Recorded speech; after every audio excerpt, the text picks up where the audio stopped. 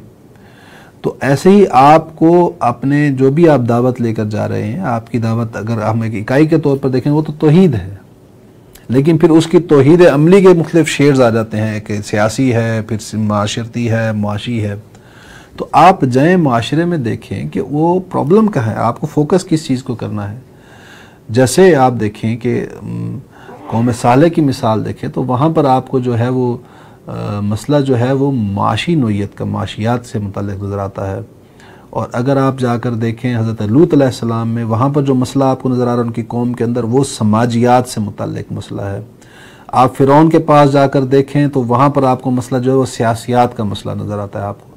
तो जो नोयत है आपके मसले की, जो आपके जिस एनवायरनमेंट में आप जा रहे हैं, बात करने जा रहे हैं, अपनी दावत लेकर जा रहे हैं, तो आपको नीड असेसमेंट भी कर लेनी चाहिए कि आपको यहाँ पर मरकज़ निगाह किस चीज़ को रखना है, किस इशू को रखना है आप उस माहौल के अंदर।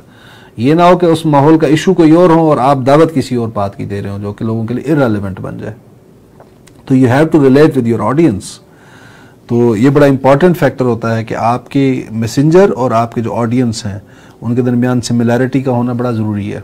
उनको एक ही पेज पर, कि जब आप बात कर रहे हो तो आपके जो ऑडियंस हैं उनको भी ये लगे कि मैंने ये जाना कि जैसे यही मेरे दिल में था। उनको कोई बात एलियन महसूस ना हो, कोई गैर महसूस ना हो, बात कोई अजीब बात महसूस ना हो, बल्कि उनको ऐसा लगे कि हमारे ही जज्बात की अक्कासी हो रही है। अच्छा, उसके बाद है इज्तिमाइयत की इस्तेताद। एक अहम इम्पॉर्टेंट फैक्टर है ये इज्तिमाइयत की इस्तेदाद। देखें, जैसे आप देखें ये कि इंसानी ज़िंदगी के, मैंने शुरू के लेक्चर में ये बात की थी कि ज़िंदगी के दो गोशे हैं, एक इनफरादी गोशा है, एक इज्तिमाई गोशा है। आप जैसे इनफरादी ज़िंदगी में फ़र्द अपनी ज़िंदगी में उसकी नशो नुमा होती है, उसकी जो एवोल्यूशन होता है, बच्चा होता है, फिर उसके बाद वो एडोलेसेंस फेज़ में आता है, फिर अर्ली एडल्टहुड आता है, फिर मिडल एडल्टहुड आता है, फिर लेटर एडल्टहुड आता है। तो ये जो फेजेस एक फ़र्द की ज़िंदगी में आते हैं, ऐसे ही इज्तिमाइयत की ज़िंदगी में भी ये फेजेस आते हैं डेवलपमेंट की। वो भी बच्चा होता है, फिर बड़ा बच्चा हो के फिर वो नौजवान होता है, फिर वो जवान होता है, फिर एडल्टहुड में आता है, एंड सो ऑन। उसकी भी अपनी एक उम्र होती है। तो जैसे हम